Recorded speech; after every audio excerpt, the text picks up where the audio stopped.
Mag-unpack tayo ulit. This is from JMCY mga sis. Nakita ko kasi to dun sa isang host vlogger na si Angel Castro. Lagi ko minapanood yung mga vlogs niya mga sis. Ayan.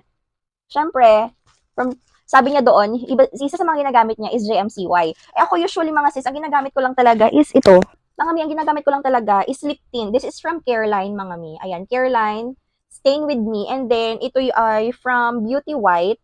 And Sweet 16, yun lang talaga ang gamit ko mga sis. Pero ayan, this is from JMCY. Try natin mga mi ha. This is velvet.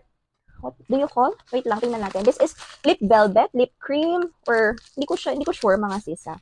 Let's try this matte lip gloss from JMCY. Kakaroon daw kasi siya ng blurry effect. Yung parang nakikita niyo yung parang dati sa mga pictures ng mga lipstick na parang anong tawag dito, yung expectation versus reality, ganon. Try natin. Try natin kung talagang expectation versus reality talaga siya or talagang ito talaga yun, expectation talaga. So this is MN02 yung shade niya mga sis. Pwede kayong mamili dyan sa aking yellow basket mga sis. Meron siyang MN01 up to 06. So ito try natin ito ha. Ang ganda ng lagyan niya mga mi ha. Try natin ha. Uy. Hala, ang ganda.